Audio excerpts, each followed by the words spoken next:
Caros pais, mães, pediatras e ortopedistas, eu sou o Dr. Luiz De Angeli e esse é mais um artigo da semana na Ortopediatria Brasil. Hoje, o tema que a gente vai discutir, como prometido nas redes sociais, é se vale a pena a gente fazer a triagem universal dos quadris das crianças, né, dos bebezinhos, para a displasia do quadril com ultrassom. Ou seja, imagina que chegou um bebê para você avaliar no consultório de dias de vida, você que é pediatra. Vale a pena eu solicitar o ultrassom para essa criança para triar a displasia do quadril, assim como a gente faz algumas outras triagens no dia a dia, como o teste do pezinho, por exemplo. Será que isso é custo efetivo? Será que isso reduz a taxa de cirurgias no futuro? Será que a gente consegue tratar efetivamente os pacientes ou não? Então essa é uma dúvida que é bastante frequente e eu confesso para vocês que a gente ainda não tem uma resposta que é universalmente aceita, mas ainda existem algumas controvérsias. Porém, até para poder me, me retificar com vocês, né, que eu falei que eu ia no último artigo da semana trazer um estudo que não fosse do JPO, né, e eu acabei trazendo, mas agora eu trouxe um estudo de uma revista diferente, inclusive uma revista que eu não conhecia muito, mas o estudo, ele é uma revisão sistemática, tá, com meta-análise, que é um dos melhores níveis de evidência que a gente possui hoje em dia na medicina para poder responder às nossas dúvidas. Então vou compartilhar aqui a tela, vou mostrar para vocês o artigo que eu selecionei para a nossa discussão de hoje. Tá? Ele foi publicado nesse jornal que chama JAMA Network Open, tá? Então um artigo que é de acesso livre, vou deixar o link para vocês nas descrições aqui do nosso vídeo, tá? E ele se chama Instance of Neonatal Developmental Dysplasia of the Hip and Late Detection Rates Based on Screening Strategy, Systematic Review and Meta-Analysis. Ele foi um estudo que foi, né, avaliou principalmente as incidências da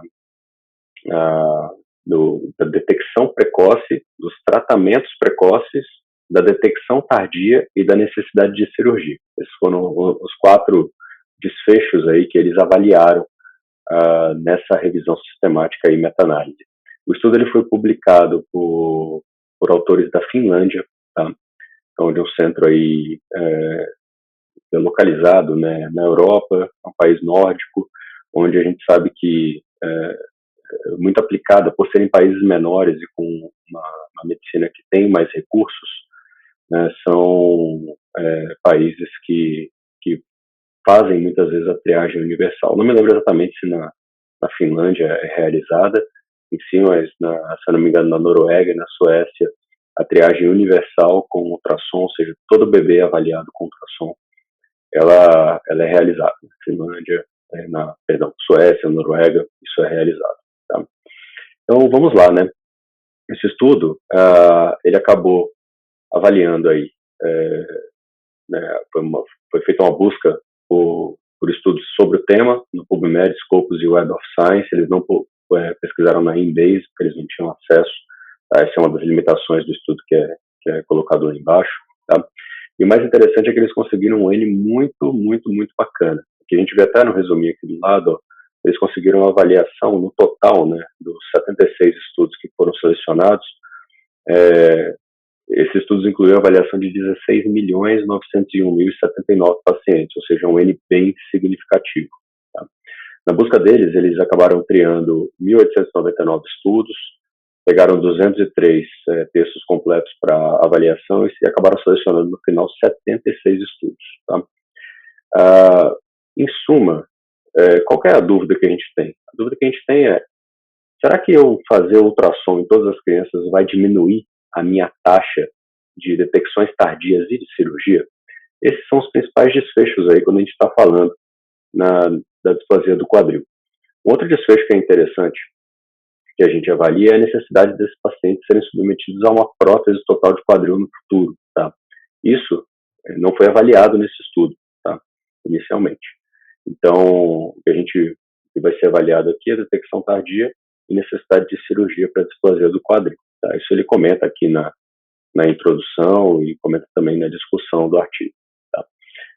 Os estudos selecionados aqui, eles foram estudos observacionais, tá? E o autor até fala que desde uma revisão da Cochrane aqui, que também concluiu que o screening universal ele não reduz a taxa de tratamentos tardios, né, de cirurgias tardias, né, de luxações tardias do quadril. Ele diz que não foi identificado nenhum trial, né, randomized clinical trial, nenhum RCT foi localizado desde 2013. Então ele baseou o estudo dele em estudos observacionais, né. Enfim, aqui eles passam, né, na parte de métodos, né, falam de toda a análise estatística, e que eu não vou me aprofundar muito aqui, acaba sendo uma questão muito técnica, mas vamos para os resultados, então, o que eles encontraram depois dessa avaliação minuciosa, né?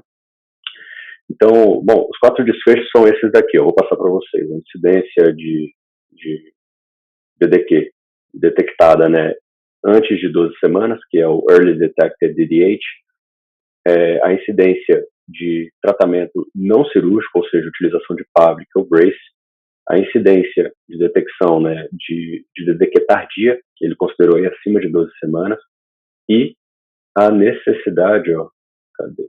Vou botar aqui para vocês, a necessidade de cirurgia, que está aqui, Instance of Operatively Treated DDH, tá?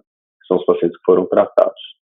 Aqui nos gráficos de floresta, que são esses gráficos que são disponibilizados nas meta-análises, deixa eu voltar aqui, a gente consegue observar aqui os estudos que foram incluídos, tá?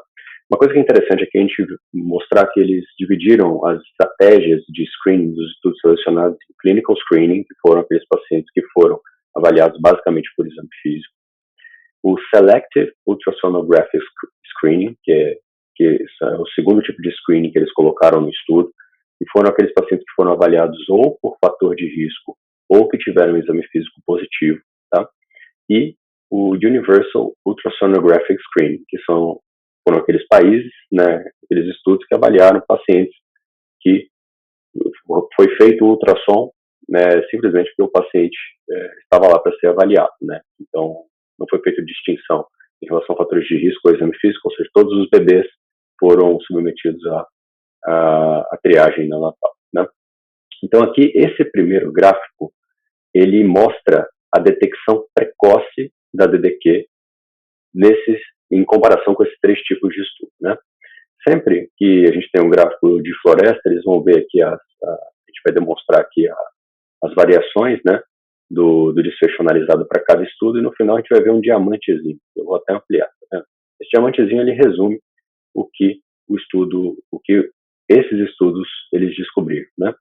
Então aqui, o que a gente percebe? Que os diamantezinhos do clinical screening e do selective ultrasonographic screening, eles estão muito semelhantes um ao outro.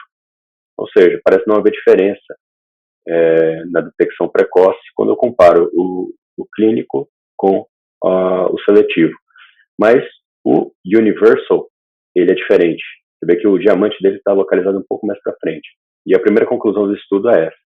Quando eu faço o screening universal, eu detecto mais DDQ precoce, ou seja, eu tenho mais diagnóstico, tá? No segundo gráfico de floresta, o que é demonstrado? Deixa eu ver aqui, esse daqui. Aqui eles vão avaliar quantos pacientes foram tratados, tá? Quando eu pego o clinical screening, perceba aqui que o diamante, ele é um pouco mais amplo, né, nesses estudos aqui, tá? E ele acaba se confundindo bastante, mais uma vez, com o Selective Ultrasonographic Screening, ou seja, não parece, também uma das conclusões do estudo é que não há diferença entre Clinical Screening e Selective Ultrasonographic Screening no que diz respeito à quantidade de pacientes que é tratada, porcentagem de pacientes que é tratada. Porém, o diamante do Universal Ultrasonographic Screening, ele também está um pouquinho mais para frente, tá? Eu sei que eles parecem se confundir aqui, mas quando a gente vai ver intervalo de confiança na análise, eu vou mostrar para vocês os dados depois, a diferença é estatisticamente significante. Ou seja, quando eu faço o screening universal, eu identifico mais DDQ precoce e eu trato mais os pacientes. Ou seja, eu tenho um overdiagnosis e eu tenho um overtreatment também. Então, identifico e trato mais. Mas, claro, o objetivo do screening universal não é diagnosticar mais ou tratar mais os pacientes, é reduzir a taxa de complicações, ou seja, detecções tardias e cirurgias. E esses próximos dois gráficos aqui de floresta, eles são muito claros, né? De novo aqui, olhando os diamantes, ó, clinical screening, o screening seletivo com ultrassom e o screening universal. Olha os diamantes como eles estão bem próximos aqui. A conclusão em relação à detecção tardia é de que não há diferença entre os diferentes tipos de screening. Ou seja, eu examinar o bebê sem fazer ultrassom, ou eu fazer ultrassom baseado no exame físico, ou fazer o ultrassom universal, eu detecto a mesma taxa de DDQ tardia, ou seja, acima de 3 meses, acima de 12 semanas. E o mesmo é verdadeiro também quando a gente fala em cirurgia tardia. Tá? Aqui a gente vê como os diamantes eles também se confundem, eles estão basicamente um em cima do outro aqui no gráfico de floresta quando a gente vai ver a incidência de tratamento cirúrgico, né, desses estudos. Né? Então, assim, em conclusão, né, o estudo ele mostra que quando eu faço screening universal, eu detecto mais e eu faço mais tratamento precoce, mas eu não diminuo as taxas de detecção tardia e eu também não diminuo as taxas de cirurgia. Então, esse estudo, né, os autores na discussão e também nos achados deles, né, eles acabam falando contra, né, a necessidade de um screening universal. Inclusive, eles dão aí algumas estratégias como orientar melhor, né, algumas estratégias como orientação melhor das famílias em relação aos carregadores de bebê, né, em relação à não realização do charutinho, tá, que também é uma prática aí que pode aumentar o índice de displasia, e eventualmente é um treinamento dos profissionais, né, que fazem o exame físico para poder detectar melhor e de maneira até custo efetiva, que é melhor do que você fazer ultrassom em todo mundo. O ultrassom em todo mundo, ele tem alguns problemas, como, por exemplo, o ultrassonografista estar treinado ou não para fazer esse exame. Por exemplo, num país grande como o Brasil, é difícil que você tenha ultrassonografistas que tenham uma acurácia muito eficaz para esse exame, pois é um exame difícil de ser feito. Né? Imagina assim, no interior de um estado ou em relação a uma capital, por exemplo, como São Paulo. A gente consegue encontrar profissionais com mais experiência e mais habilitados do que, eventualmente, um profissional que é mais generalista, né, que está fazendo ultrassom de tudo, né, no interior do país. E isso dificulta um pouco com que nós tenhamos exames acurados para poder fazer detecção precoce de DDQ. Aí, mesmo em centros, como nós vimos aí, os estudos que fazem screening universal, a maioria desses estudos são de países europeus, como eu falei, por exemplo, Suécia, Noruega, né, que fazem screening universal, onde, teoricamente, você tem um acesso melhor a um exame de imagem com um médico que é mais especialista. Tá? O estudo, em suma, acaba resumindo que a gente não tem um desfecho melhor quando a gente faz o screening universal. Então, a gente tem que tomar cuidado, assim, baseado nesse estudo. Né? Claro que não é uma verdade, né? Não, isso pode mudar ao longo do tempo, mas, atualmente, aparentemente, nós não temos aí uma recomendação clara de que a gente consiga diminuir as taxas de luxação do quadril se a gente fizer muito exame. Então, o que nós praticamos atualmente, né, em países grandes, como o que é feito nos Estados Unidos e o que é feito no Brasil, é uma triagem seletiva. Tá? O que eu, por exemplo, pratico no consultório é uma triagem seletiva. A gente vê os bebês que têm fatores de risco importantes, ou aqueles bebês que têm um exame físico positivo. Aí, nesse sim, a gente vai atrás com ultrassom para poder fazer a detecção e tratamento precoce quando indicados. Tá? Eu resolvi fazer esse vídeo porque eu recebi essa semana um paciente no consultório que me falou que o pediatra, né, em questão, ele pede exame para todos os bebês. Né? E aí eu estava ouvindo o podcast da Posner, também vou deixar o link para vocês, e curiosamente eles comentaram esse estudo, né? Esse episódio aí do podcast foi publicado agora no fim do mês de agosto, e eles comentaram esse estudo. Eu falei, deixa eu ir atrás do estudo lá para eu ler e falar para os colegas, né, se realmente vale a pena ou não a gente fazer o screening universal. E os achados parecem ser, assim, bastante consistentes, né, um nível de evidência alto, e dá uma segurança para a gente de que realmente avaliar bem os pacientes com o exame físico, detectar ali os fatores de risco, talvez seja uma estratégia tão boa né, ou até melhor do que fazer o exame em todo mundo de maneira indiscriminada, tá bom? Bom, espero que vocês tenham curtido o vídeo, né, que tenham adquirido aí as informações. Sugiro a leitura do artigo, ele não é muito grande, né, claro, tem um monte de gráfico, tabela, etc., referências, mas ele é um artigo que dá para ler em torno de 15 minutos aí com bastante tranquilidade. Então, aos colegas especialistas, eu sugiro a leitura. Aos colegas pediatras também que tiverem alguma dúvida, comentem aqui nos comentários para a gente poder responder depois ou entrem em contato diretamente conosco, tá? E, bom, eu acho que é isso por hoje. Tá? Um grande abraço para vocês, fiquem com Deus aí e até o nosso próximo vídeo.